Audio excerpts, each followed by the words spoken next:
Bueno, entonces ahora sí vamos a continuar con el programa. En este caso, quiero agradecer particularmente al laboratorio PIN Pharma que auspicia este espacio, un nuevo sponsor de AIBA que será muy bienvenido. Un placer trabajar con ellos y nada menos en la propuesta que hicieron, por eso están aquí también, es un tema muy importante y muy innovador, una medicación muy especial. A cargo de la conferencia va a estar el doctor Diego Fernández Romero. El profesor doctor Diego Fernández Romero es médico egresado de la Facultad de Medicina de la Universidad de Buenos Aires, especialista en medicina interna, alergia e inmunología clínica, doctor en medicina por la Universidad de Buenos Aires. Actualmente se desempeña como jefe de la unidad de inmunología e histocompatibilidad de la sección de alergia del Hospital General Agudos Dr. Carlos Durán, jefe del Servicio de Alergia e Inmunología del Hospital Británico de Buenos Aires y director de la carrera de médico especialista en alergia e inmunología de la Facultad de Ciencias Médicas de la Universidad de Buenos Aires. Además, el profesor doctor ha publicado múltiples trabajos científicos sobre angioedema hereditario en revistas de prestigio. Es un exalumno de la carrera de especialistas de AIBA y además es un expresidente de nuestro congreso y es un amigo de la casa. Entonces quiero darle la bienvenida a Diego para que nos dé esta conferencia.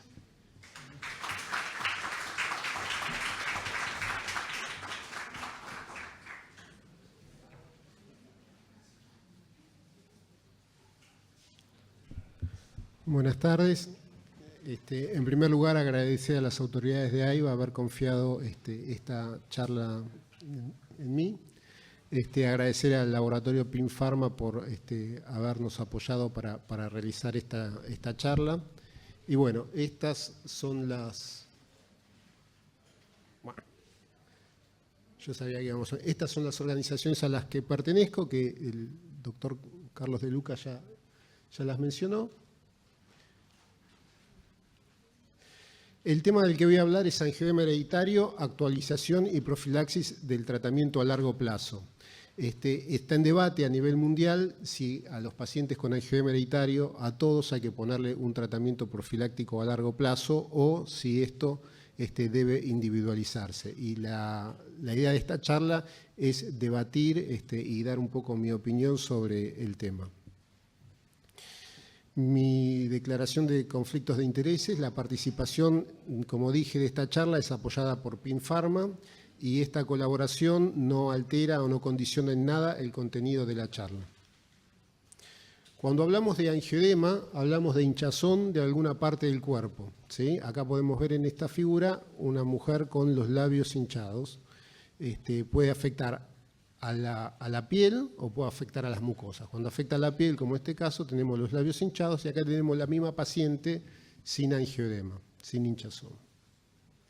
Y básicamente esta hinchazón se produce por vasodilatación y aumento de la permeabilidad vascular y esto puede causarse por distintos motivos.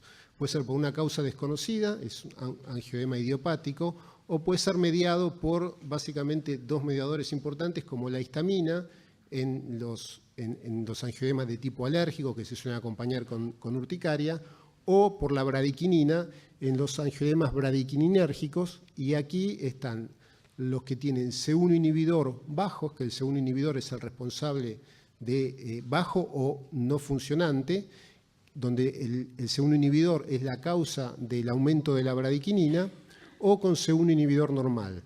Nosotros vamos a hablar de los que tienen C1 inhibidor bajos, del angioedema hereditario tipo 1 y tipo 2. En el tipo 1, el C1 inhibidor está bajo y es el 85% de los pacientes. En el tipo 2 está normal o aumentado, pero no funciona y es aproximadamente el 15% de los pacientes. Y de esta enfermedad va a ser la charla. El angioedema hereditario es una enfermedad poco frecuente, está dentro del grupo de enfermedades poco frecuentes. Se estima que tiene una incidencia de 1 en 50.000 habitantes. En Argentina aproximadamente hay 600 pacientes diagnosticados. Afecta a ambos sexos por igual y ha sido descrita en todas las razas. Es una enfermedad hereditaria de transmisión autosómica dominante. Se caracteriza por episodios recurrentes y autolimitados de edema y compromete principalmente la piel, el tracto gastrointestinal y la laringe. Es una enfermedad hereditaria de transmisión autosómica dominante. Esto quiere decir que cuando falta o no funciona el C1 inhibidor, el responsable es uno de los dos genes que codifican para el C1 inhibidor. Si uno de esos dos genes está enfermo, el paciente tiene la enfermedad. Y cuando transmita a su hijo uno de esos dos genes, si le transmite el sano, el hijo no va a tener la enfermedad. Si transmite el enfermo, el hijo sí o sí va a tener la enfermedad. Con lo cual, un hijo de un paciente con angioedema hereditario tiene el 50% de posibilidades de tener la enfermedad, como vemos en este árbol genealógico, donde los hijos, de 4 hijos en la tercera rama, 2 tienen la enfermedad, es decir, el 50%. Este es un árbol genealógico típico, ¿no? Se caracteriza por episodios recurrentes y autolimitados de edema. La evolución de autolimitados, ¿cuánto dura cada episodio? Los episodios cutáneos, en llegar a su pico máximo, tardan más o menos 14 horas, entre 12 y 16 horas. Y después va disminuyendo hasta desaparecer casi en 3 días. En los episodios abdominales es un poco más rápido, se llega al máximo más o menos en 12, entre 10 y 14 horas, y en resolverse tardan un poco menos de 3 días, 2 días y medio, 2 días. Cuando es laringio puede ser un poco más rápida la evolución y llegar al máximo entre 6 y 8 horas y también resuelve un poco más rápido. Pero más o menos el tiempo de enfermedad, de duración de un ataque sin tratamiento es 3 días.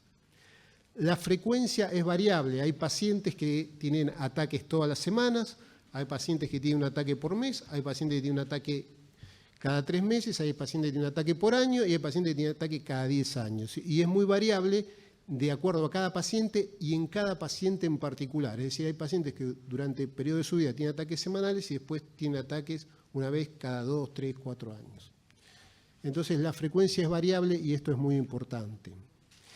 La edad de comienzo de los ataques, para hablar un poco de cuánto tiene que ver con la frecuencia de esto. Nosotros tenemos que la mitad de los pacientes están libres de enfermedad los primeros 6 años de vida, es decir, que los chicos antes de los 6 años, la mitad no van a tener ningún ataque. Antes de los 12, el 75% de los pacientes ya han tenido su primer ataque. Es decir, que el 25% de los pacientes van a tener su primer ataque después de los 12 años. Y esto es muy importante porque si uno se plantea un tratamiento profiláctico para todo el mundo, es decir, voy a estar tratando a un 25% de pacientes que van a tener su primer ataque después de los 25 años.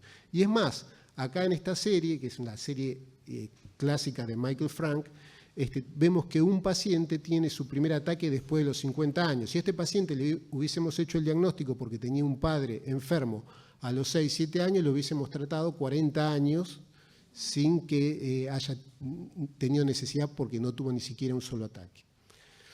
Nosotros acá publicamos en 50 pacientes, 50 historias clínicas. La edad de comienzo fue de los 11 años, ¿sí?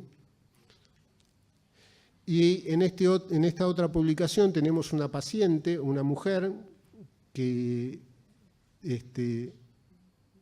una mujer mayor que a los 65 años seguía asintomática. A los 2 o 3 años tuvo su primer ataque, pero tuvo un ataque después de 65 años de tener la enfermedad. Es decir, cuando analicemos si el tratamiento a largo plazo corresponde o no corresponde, consideremos que podemos tratar 60 años a un paciente para prevenir ningún ataque. Compromete principalmente la piel, el tracto gastrointestinal y la laringe. Habitualmente compromete los miembros, es lo más frecuente, las manos, puede comprometer los brazos, los pies, las manos y los pies son los compromisos más frecuentes, puede comprometer los glúteos, la zona genital, genitales externos en mujeres y en hombres, y la cara. Cuando compromete la cara hay un porcentaje, que es entre el 15 y el 25%, de que también pueda comprometer la vía aérea superior. Puede comprometer el intestino, el abdomen, y acá el cuadro es un dolor muy intenso, indistinguible de un abdomen agudo quirúrgico. El paciente tiene dolor a la compresión y descompresión, Blumberg positivo. Hay un porcentaje que puede tener un poco alto los glóbulos blancos, 12.000, 13.000 blancos, y hay un porcentaje de 15-20% que pueden tener 37,5, 38 grados. Por lo tanto, se puede confundir con un abdomen agudo quirúrgico, y muchos pacientes han sido operados de apendicitis habiendo tenido una crisis, un ataque de angioedema abdominal. También se acompaña de náuseas y vómitos, menos frecuentemente de diarrea, y el dolor puede ser tan intenso que el paciente se puede chocar por el dolor, y aparte se puede chocar por el dolor más hipovolemia porque se hemoconcentra, porque hay mucho líquido en el intestino. Puede comprometer la vía aérea superior, acá tenemos compromiso de faringe, dificultad para tragar, y cuando compromete la laringe tiene disfonía y puede causar la muerte por asfixia. El 50% de los pacientes aproximadamente van a tener un ataque laringio en su vida, es decir, hay un 50% que no, pero ese ataque puede ser el primero de su vida y puede causar la muerte por asfixia. La frecuencia de los ataques, el tipo y la severidad de los ataques y la percepción que tiene el paciente de peligro permanente son factores importantísimos porque pueden comprometer significativamente la calidad de vida de los pacientes. Y este es un concepto muy importante cuando uno va a indicar el tratamiento, porque uno de los objetivos, como vamos a ver, es que el paciente tenga una calidad de vida aceptable. Ahora, para hablar de tratamiento, ya que hemos hecho una breve introducción de la enfermedad, tratamientos tenemos tres tipos de tratamiento. El tratamiento a demanda de los ataques, es decir, tratar el ataque. El tratamiento profiláctico a corto plazo, que se utiliza cuando el paciente se va a exponer a situaciones que pueden desencadenar un ataque.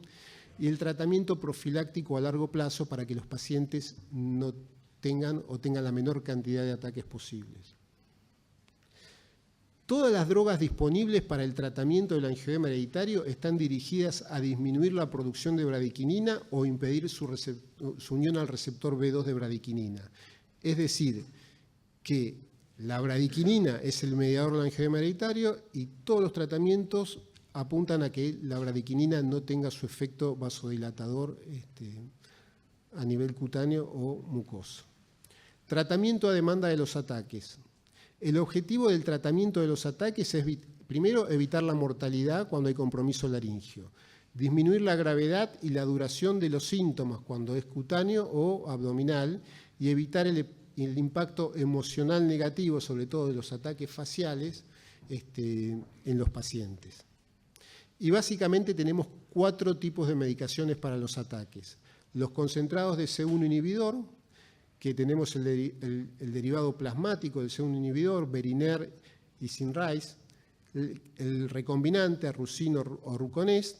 Después tenemos antagonistas del sistema de las quininas, como los agentes anticalitreína, Encalantide, Calvitor es quizás el más conocido, antagonistas del receptor B2 de la bradiquinina, Icativan o Icativanto, que son Firacil y Aivanta en Argentina, y el plasma fresco concentrado o plasma fresco tratado con detergente.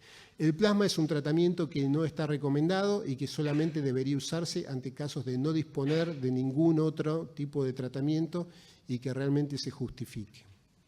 Por lo tanto, el plasma no lo consideramos y dentro de los tratamientos que consideramos, el derivado del C1 inhibidor, es decir, C1 inhibidor, en Argentina tenemos el Berinert P desde hace mucho tiempo y actualmente el otro tratamiento que tenemos es el Icativan, que las marcas son Firacil e Ivanta. El tratamiento para los ataques con C1 inhibidor es de 20 unidades kilogramos endovenosa. El problema es que hay que pasarlo endovenosa y se puede hacer dificultoso para pasar para el paciente. Posiblemente no se lo pueda pasar él solo en su casa y necesite recurrir a un centro de salud. El Berinert viene en frascos de 500 unidades internacionales, por lo tanto, para un paciente de 60-70 kilos tendría que pasarse 3 frascos endovenosos y la efectividad es casi del 100% para los ataques. El otro tratamiento que tenemos en la Argentina es el Icativan. El Icativan se aplica en forma subcutánea. es mucho más fácil para los pacientes, 30 miligramos subcutáneos, una sola aplicación que viene en 3 mililitros en el abdomen, tiene una efectividad un poco menor, entre recurrencias y no respuesta al tratamiento, la respuesta completa es en el 85% de los pacientes. Y como única cosa en contra es que da una roncha en el lugar de la inyección y esa roncha realmente puede arder y molestar mucho. Todos los pacientes deben disponer de 2 dosis de tratamiento en forma permanente, todos los pacientes, ¿sí? Y en lo posible uno de esos tratamientos tendría que ser el C1 inhibidor porque es el que no falla, el que tiene mayor efectividad. Y todos los pacientes, en la medida de lo posible, debían estar entrenados para pasarse la medicación. Si los pacientes no se pueden entrenar para pasarse la medicación, como es una enfermedad familiar y puede haber otros miembros comprometidos, alguno de los miembros de la familia tendría que estar entrenado para poder pasar la medicación. Y si no se la puede pasar ninguno, el paciente tendría que tener una organización, tenía que tener organizado cómo hacer para pasarse la medicación lo más rápido posible. Tener un contacto en una salita, en un hospital, etc.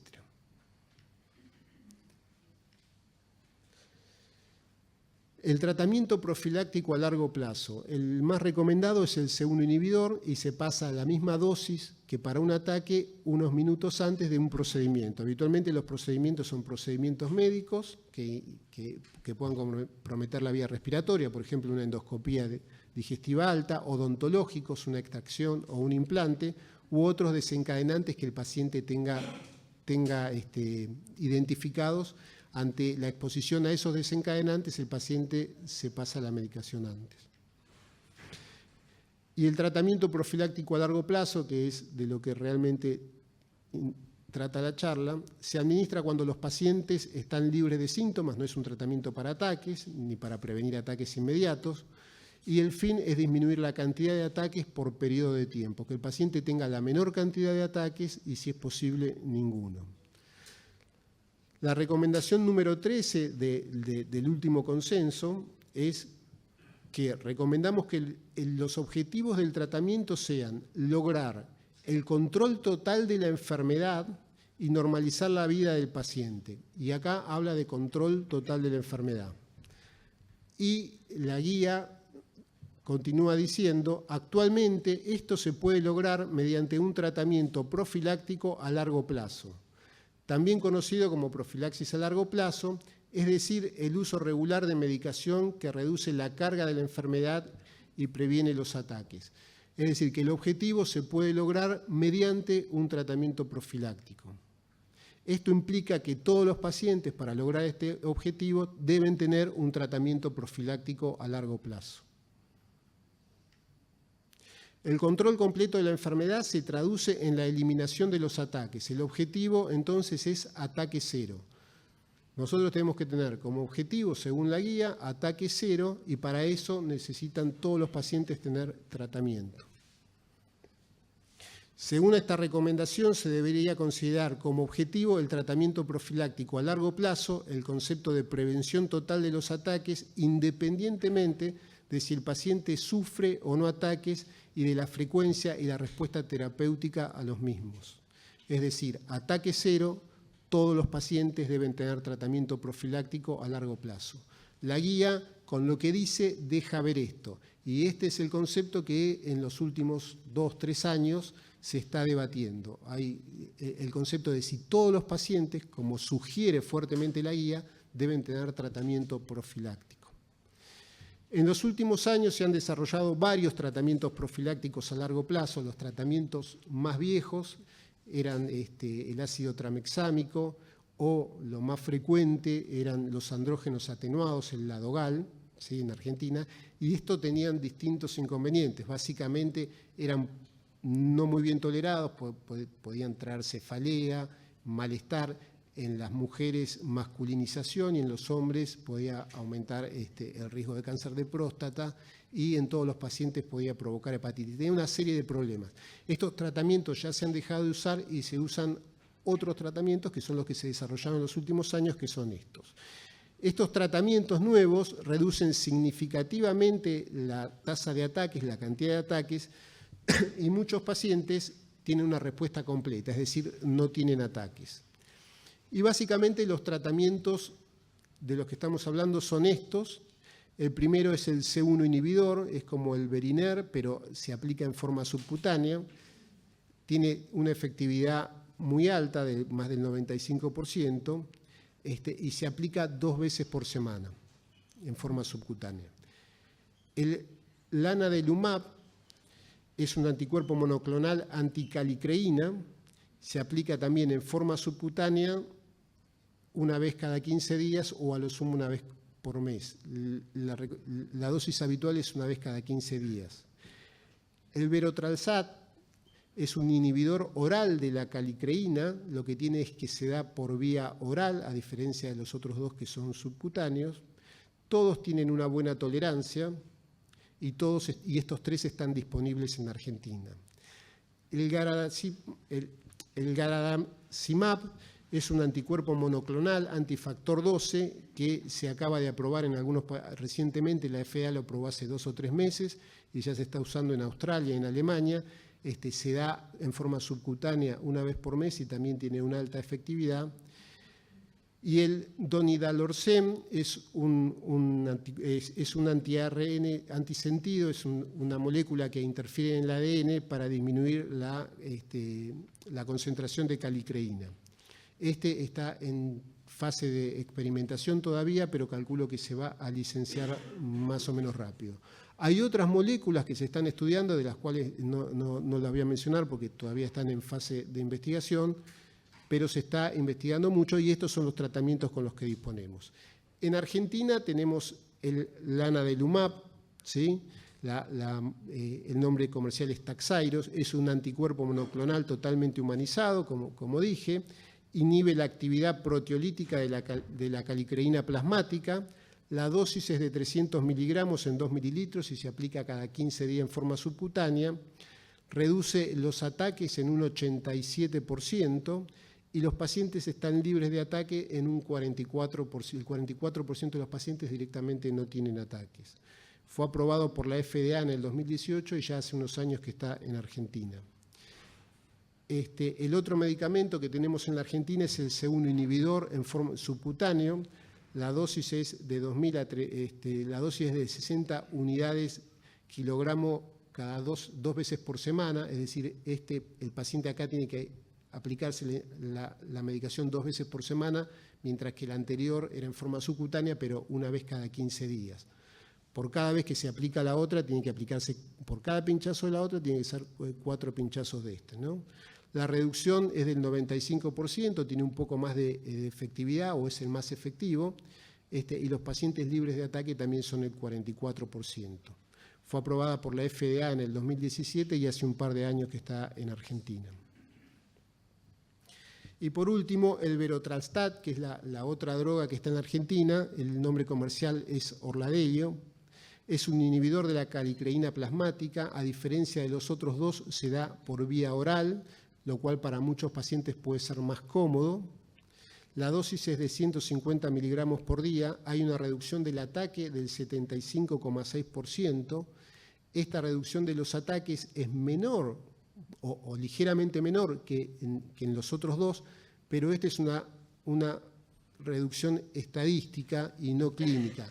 Clínicamente la diferencia puede no notarse.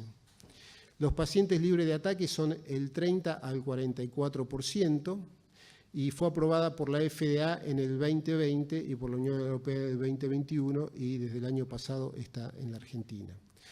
En el estudio de extensión de este medicamento, que es el APEX-S, el anterior era el APEX-2, se ve que la reducción de los ataques es del 72,6%, que hay diferencia significativa o hay una diferencia estadística con los otros dos medicamentos, pero clínicamente esto no puede no ser importante. Y los pacientes libres de ataque son del 80 al 93,7% de los pacientes. Es decir, que entre el 80, que son los pacientes que en el último mes no tuvieron ataque, el 93% de los pacientes no tienen ataques en el último mes y el 80% no tuvieron ataques en el último año. Es decir, que los pacientes que ingresan a este tratamiento y responden, la respuesta es sostenida. La profilaxis a largo plazo se debe individualizar. La guía nos había dejado como mensaje que todos los pacientes tendrían que tratarse con el objetivo de ataque cero.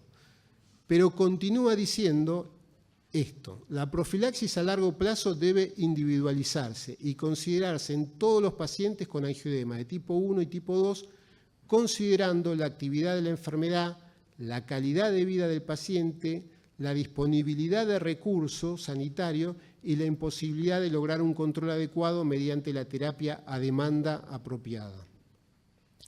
Y acá, a diferencia de lo que nos estaba indicando anteriormente, dice que el tratamiento debe individualizarse, es decir, no a todos, individualizarse, y que se deben considerar ciertas cosas, la actividad de la enfermedad fundamentalmente.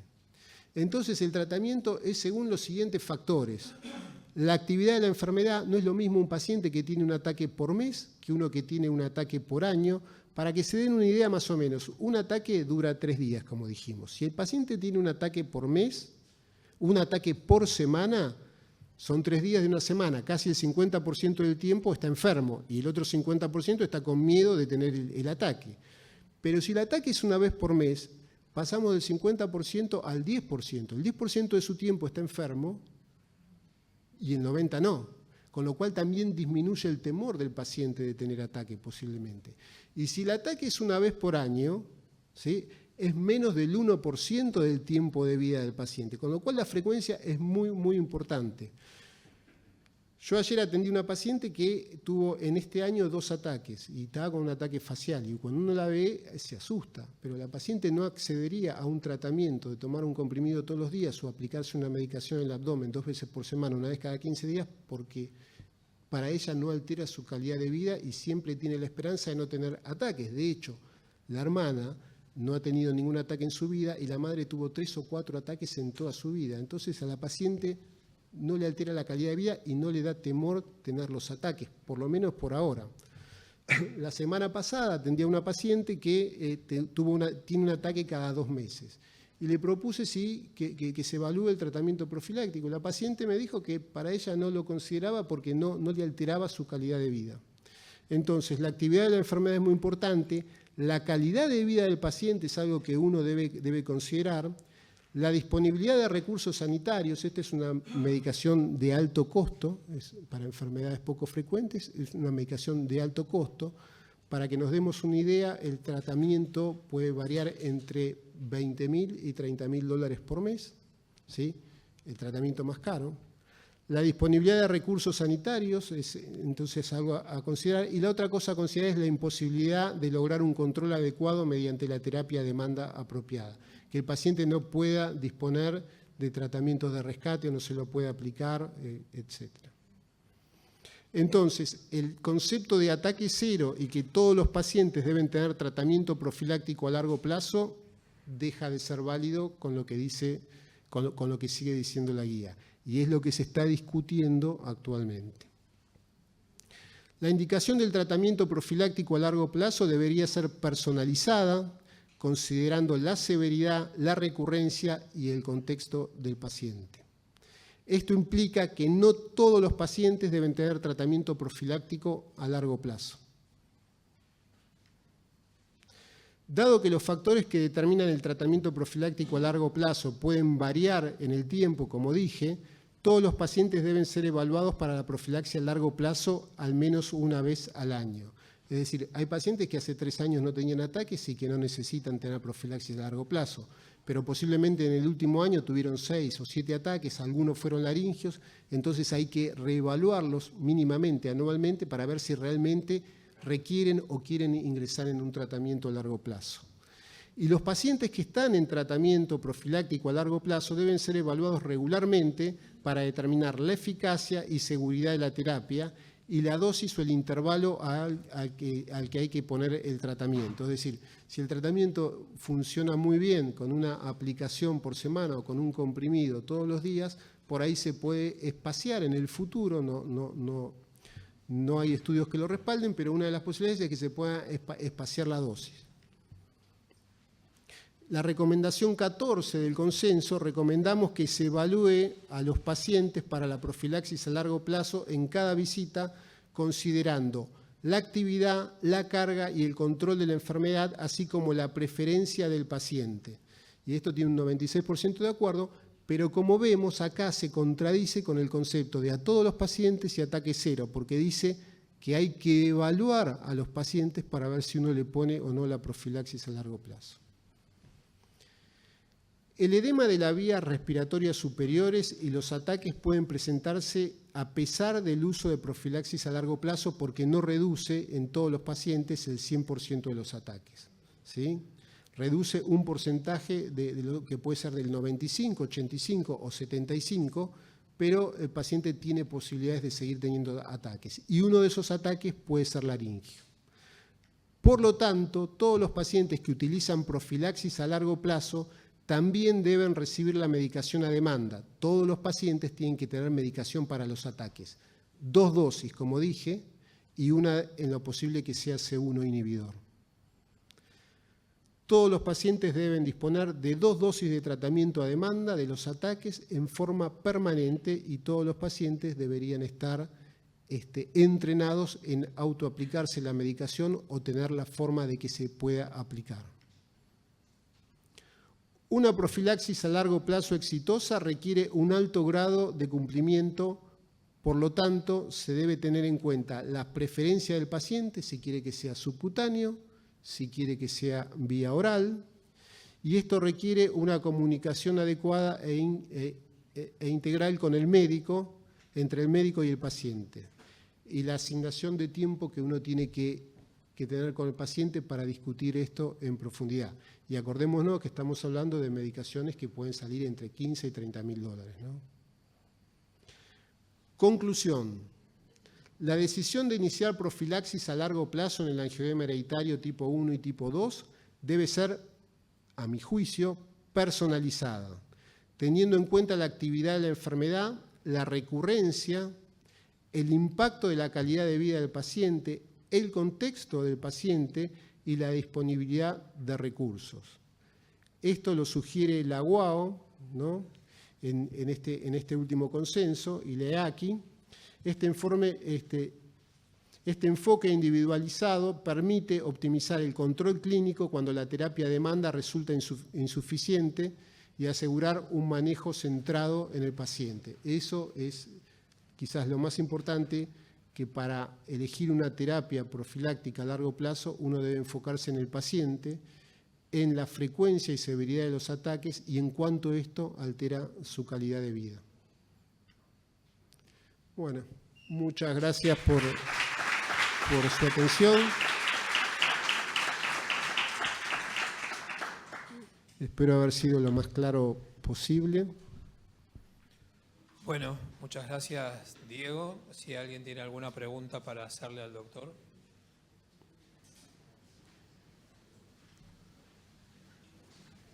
Sí, quería preguntarle, Diego, ¿qué características tienen los pacientes que tienen ataques seguidos? ¿Existe alguna predisposición o enfermedad concomitante que hace que los ataques sean más agudos o más espaciados?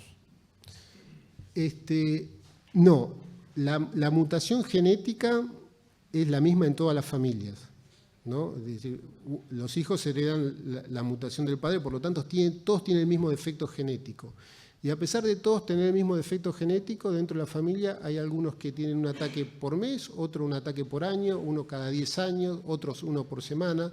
Hay algunos integrantes de la misma familia que tienen predominantemente ataques abdominales, otros predominantemente ataques cutáneos, algunos ataques laringios, es decir, varía mucho dentro de los mismos miembros de la familia, a pesar de tener la misma mutación, y varía en el tiempo con los pacientes. Hay situaciones que sí lo pueden empeorar, por ejemplo, el embarazo, las terapias hormonales están contraindicadas con estrógenos, los progestágenos pueden ser protectores, esos como como desencadenante. Después hay desencadenantes de los ataques y eso hay pacientes que tienen identificado claramente sus desencadenantes, por ejemplo el traumatismo, el golpearse en alguna parte del cuerpo desencadena un angioedema en ese lugar.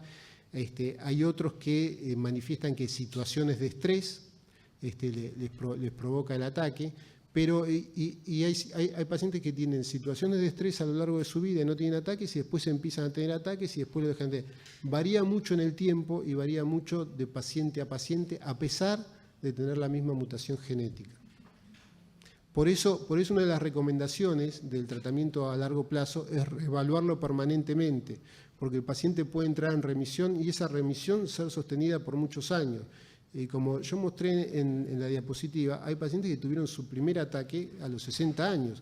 Si yo a ese paciente le hubiese hecho el diagnóstico a los 14 años, le hubiese puesto tratamiento, si se lo tuviera que poner a todos los pacientes, le hubiese puesto un tratamiento durante 40, 50 años para no prevenir ningún ataque.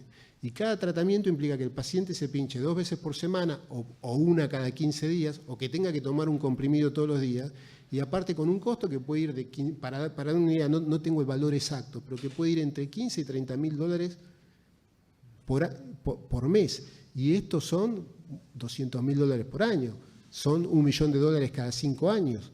Para no prevenir ningún ataque. La parte económica a mí no me gusta mucho mencionarla en las charlas porque escapa un poco a lo médico, pero son cosas que uno debe considerar en un sistema de salud. Entonces, el dar medicación en forma responsable es importante.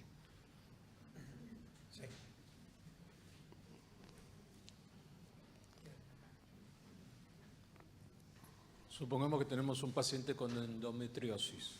¿Cómo? Un paciente con endometriosis que tiene aparte C1 inhibidor alterado. Entonces uno dice, bueno, estamos ante la posibilidad de un angioedema, pero la verdad que lo único que tiene es un cuadro cutáneo. Vos en ese caso, ¿qué aconsejarías? ¿Hacer una terapia profiláctica? ¿Hacer todo? ¿No darle el estrógeno? En principio lo que uno... Es un caso que nosotros tenemos actualmente, por eso te lo estoy preguntando. En principio lo que uno trataría por todos los medios es de evitar los estrógenos, ¿sí? Con lo cual yo creo que se puede hacer una terapia con progestágenos, pero en principio los estrógenos están contraindicados y uno trataría de evitarlos. En el caso que uno tuviera que dar sí o sí porque está obligado estrógenos, habría que ver qué pasa. Si el paciente empieza a tener ataques, que es lo más probable, ahí habría que indicar la medicación profiláctica, ¿no? Creo que esa es la conducta más razonable. Cuando no haya habido reacciones severas, aunque haya sido localizado. Bueno, lo que pasa es que los ataques cutáneos, depende de la frecuencia. Si uno tiene un ataque cutáneo en una mano y dura 3 días, por ahí no es importante si lo tiene una vez por mes, pero si lo tiene una vez por semana y es pianista, le altera totalmente la vida. Cuando uno lo analiza por costos, ¿no? El pianista va a ganar menos de $30.000 y que no trabaje de pianista, pero eso le puede arruinar la vida a una persona. Entonces la cantidad de ataques, la severidad y cuánto altera eso la calidad de vida es lo que uno tiene que evaluar en el consultorio con el paciente en forma individualizada y es lo que va a determinar el tratamiento que se le va a indicar. Gracias, doctor, por la charla. Tiene usted una paciente que tiene angioedema, está en tratamiento y esta niña se queda embarazada. Durante los 3 meses le quita el medicamento o puede, por la embriogénesis puede seguir tranquilamente.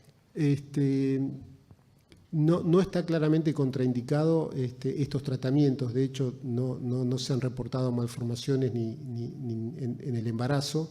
Uno es el C1 inhibidor, que es el más frecuente. Lo ideal es que si está planificando el embarazo o está embarazada, dentro de los tratamientos posibles reciba el C1 inhibidor, que si bien no hay estudios, se acepta que es el que está más indicado. Es decir, si yo tengo un paciente que le estoy pasando lanadelumab en forma profiláctica y está planificando un embarazo o queda embarazada, se puede pasar al C1 inhibidor durante el embarazo, que es más seguro desde el punto de vista embriogénico, digamos, Y después, si uno quiere, la vuelve a pasar. Porque, ¿qué pasa? El segundo inhibidor, en vez de pincharse una vez cada 15 días, se tiene que pinchar 2 veces por semana, ¿sí? Con lo cual, para el paciente es una molestia mayor. Pero en el caso del embarazo es el que mejor está ahí estudiado y es lo que se indicaría. En el caso del embarazo, la indicación sería segundo inhibidor. ¿Alguna otra pregunta para el doctor?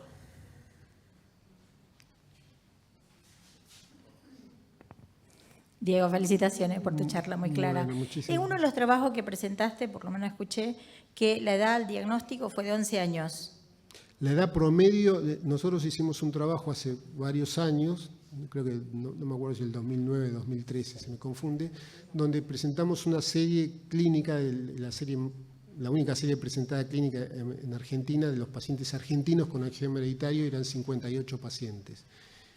El promedio de edad era casi de 12 años, 11 años y un poco más, de inicio de los síntomas. En promedio, había un paciente que había empezado, que nació con angioedema, cuando nació tenía un ojo hinchado, el bebito, que ya nacen hinchado de por sí, pero este era claramente que estaba hinchado, y otro paciente que tuvo su primer ataque a los 55 años. El promedio de todos los pacientes fue más o menos de 11 años.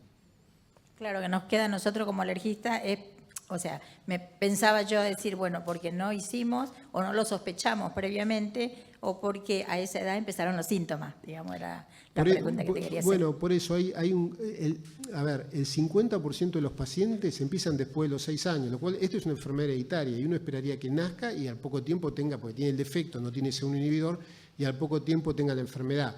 Pero de hecho, la mitad de los pacientes empiezan después de los 6 años. Y el 25% después de los 12 años, es decir, a pesar de tener el defecto genético, están libres de enfermedad durante 12 años. Y hay gente que está libre de enfermedad, como mostré, toda la vida. Por eso, antiguamente se ha confundido y se ha dicho que el angioedema podía saltear generaciones. Y lo que pasaba era eso, que el paciente o no registraba el ataque porque era importante o no presentaba ataque y lo pisaba un colectivo a los 40 años y se moría sin tener un ataque y después el hijo iba a tener la enfermedad y el padre hubiese pasado como que no la tuviera porque realmente o no se registró o no tuvo ataque, porque pueden ser infrecuentes. El angioedema no saltea generaciones, ¿no? Si lo tiene el padre y el hijo hereda el defecto, va a tener la enfermedad. Puede o no tener ataques, puede tener ataques muy frecuentes o no, pero tiene la enfermedad. Y la otra cosa, disculpen, la otra cosa que es importantísimo, que el paciente puede no tener ataques o no tener la enfermedad, pero si tiene el diagnóstico, y por eso hay que hacer diagnóstico en todos los familiares de los pacientes, tiene que tener sí o sí la medicación para los ataques. Las 2 dosis, en lo posible una de un inhibidor, las 2 dosis porque su primer ataque, que puede ser a cualquier edad, puede ser laringio y puede ser mortal. Entonces, a pesar de no haber tenido ningún ataque en su vida, tiene sí o sí que tener el tratamiento. Bueno, por respeto a los próximos disertantes y para no atrasarnos en el programa, Diego, te felicito personalmente, siempre es un placer escucharte. Fuiste muy claro en toda tu presentación. También vuelvo a agradecer al laboratorio PinPharma, al departamento médico y al de marketing que hizo posible que todos nosotros pudiéramos disfrutar de esta maravillosa conferencia. Gracias. Bien.